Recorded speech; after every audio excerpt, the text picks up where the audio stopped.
amazing family. This is Hadija from the Parenting Mindset Shift, a place for parents to find clarity, confidence, joy, and peace in their parenting journey. And today I want to talk about what does that mean to provide for our family. Providing for our family. There is few aspects that I know for sure most of us know about it. We are pretty common in knowing that when we are asked the question, what is the priority in life? Most of us will say family is first. And now when we say that, what does that mean for our family? So there's few aspects that I want, and I'm curious to know what are your opinion about the different aspects in providing for your family. And I'm just going to talk about number one, financially, number two, emotionally, spiritually, and physically. Those are the aspects that I'm curious to know if you are thinking of those when we are thinking about providing for a family. So the number one is financially. The financial aspect is pretty much the one that is common. The one that we are talking about, I'm clothing my kids, I'm feeding my kids, they have a roof under their head, they're going, and we can extend it to they are living in a good neighborhood and they go to a good school. Those are the aspects that are easy to qualify as providing for a family. And sometimes I feel like we may just stop there, right? This is our responsibility. This is our job. So this is it. I'm giving you what I'm supposed to be giving you. And the one that I feel like sometimes are not fully considered or fully matching the action that we're doing is the other three, which is emotionally, physically, and spiritually. So making sure that the second one is emotionally. Are we giving them a safety, emotional support? Are we there to give them that, providing that to them, making sure that we know what are the needs in the moment, in the phase of our children, and be there in that phase of their life? And so let's reflect on that and making sure that our action match those providing aspect, financially, providing aspect in emotionally.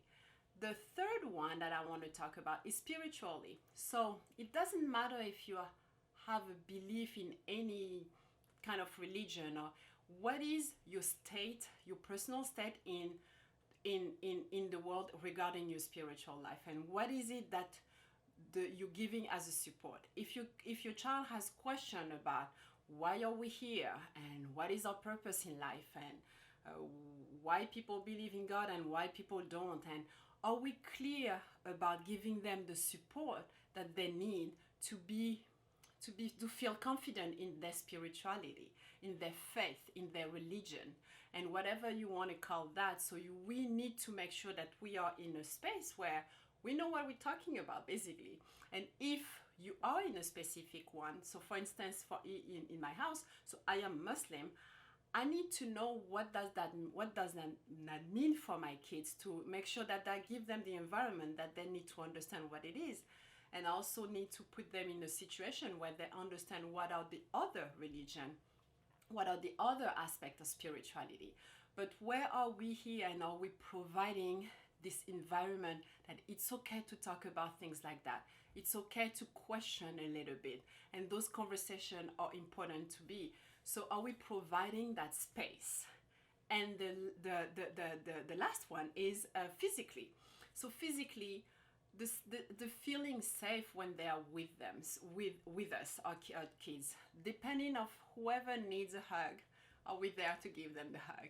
And as simple as giving a hug can be for most of you, depending on what age of the generation you were, some of us didn't grow up with being hugged all the time. And I said the physical touch can be in so many different ways. You don't need to do the touching. You just need to be physically, emotionally present with your child so they can feel your presence. And are we doing that? Are we providing that?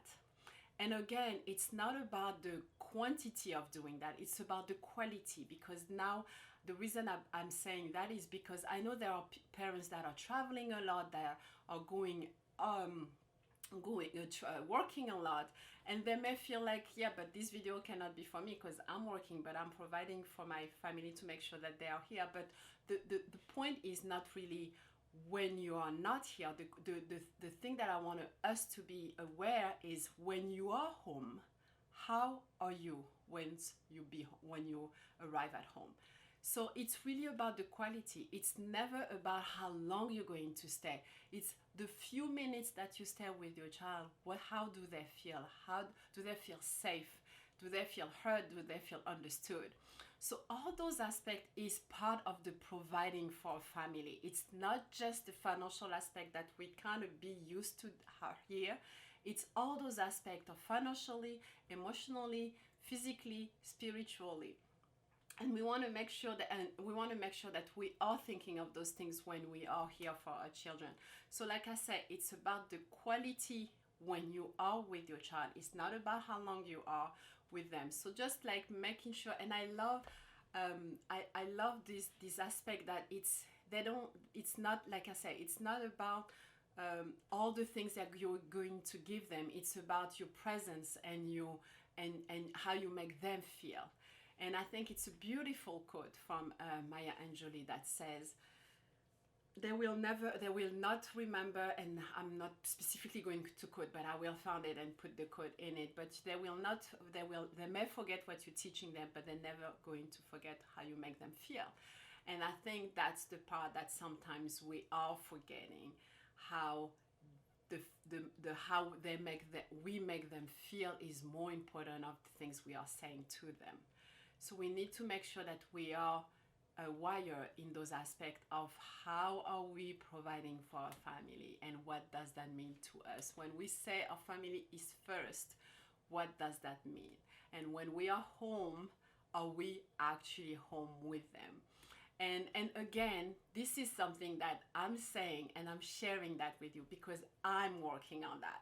I'm doing the work every day. I'm not in a position where I'm always 100% present to my kids, and I'm working on that. And for me, this opportunity of teaching that and sharing that with you is my reminder.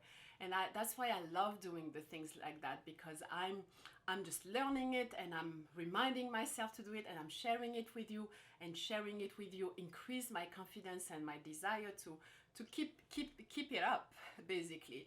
So it's not about being always perfect and having all together. We don't. It's messy. Parenting is very messy. It's very hard.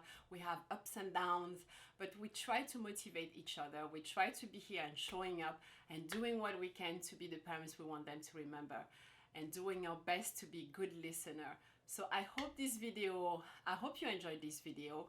And if you did, hey, I didn't remind you to subscribe to the channel and share it and continue to watch all the different videos. I'm pretty sure there are other topics that you will enjoy. So thank you for always watching, and thank you for being here every week. I really appreciate.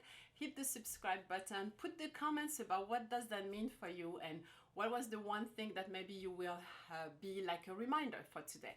So thank you again, and I will see you next time.